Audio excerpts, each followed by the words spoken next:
ಎಲ್ಲರಿಗೂ ನಮಸ್ಕಾರ. Welcome back to ಎಜುಕೇ ಕನ್ನಡ ಯೂಟ್ಯೂಬ್ ಚಾನಲ್. 10ನೇ ಕ್ಲಾಸ್ದು ಫಸ್ಟ್ ಮ್ಯಾಥಮೆಟಿಕ್ಸ್ದು ಚಾಪ್ಟರ್ ಬಂದು ರಿಯಲ್ ನಂಬರ್ಸು. ಅದರಿಂದ ನಾನು ಆಲ್ರೆಡಿ ಕೆಲವೊಂದಷ್ಟು ಪ್ರಾಬ್ಲಮ್ಸ್ನ ಸಾಲ್ವ್ ಮಾಡಿದ್ದೆ. ಇವತ್ತು 2 ಮಾರ್ಕ್ಸ್ ಒಂದು ಕ್ವಶನನ್ನು ಸಾಲ್ವ್ ಮಾಡ್ತಾ ಇದ್ದೀನಿ. If HCF of 306, 657 is 9, then find the LCM of same number ಅಂತ ಕೇಳಿದ್ದಾರೆ. ಅಂದರೆ ಅವರು ಆಲ್ರೆಡಿ ಒಂದು HCFನ ಕೊಟ್ಟಿದ್ದಾರೆ, ಅದ್ರ ವ್ಯಾಲ್ಯೂ ಬಂದುಬಿಟ್ಟು 9 ಅಂತ ಹೇಳ್ತಾ ಇದ್ದಾರೆ. ಈಗ ಅದೇ ನಂಬರ್ಗೆ ನಾವು LCMನ ಫೈಂಡ್ ಮಾಡಿ ಅಂತ ಕೇಳ್ತಿದ್ದಾರೆ. ನಮ್ಗೆ ಆಲ್ರೆಡಿ ಫಾರ್ಮುಲಾ ಗೊತ್ತಿದೆ.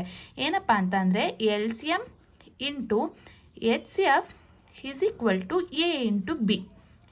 ಈ A B ಅನ್ನೋದು nothing but whatever number they provided. ಓಕೆನಾ? ಇಲ್ಲಿ LCMನ ನಾವೇ ಫೈಂಡ್ ಔಟ್ ಮಾಡಬೇಕು. ಅದೇ ರೀತಿ ಬರ್ಕೋತಾ ಇದ್ದೀನಿ.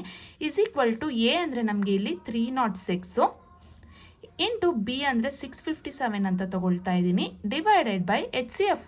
ಇಲ್ಲಿ ಮಲ್ಟಿಪ್ಲಿಕೇಶನ್ ಆಗಿತ್ತು, ಈ ಕಡೆ ಬಂದಾಗ ಡಿವೈಡೆಡ್ ಆಗುತ್ತೆ. HCFದು ವ್ಯಾಲ್ಯೂ ಬಂದ್ಬಿಟ್ಟು 9 ಅಂತ ಹೇಳಿದ್ದಾರೆ. ಈಗ ಇದನ್ನು ಸಾಲ್ವ್ ಮಾಡೋಣ. 9 1s 9, 9 3s 27, 3 ಉಳ್ಕೊಳ್ಳುತ್ತೆ, 3 carry, 9 4s 36. So 34 into 657.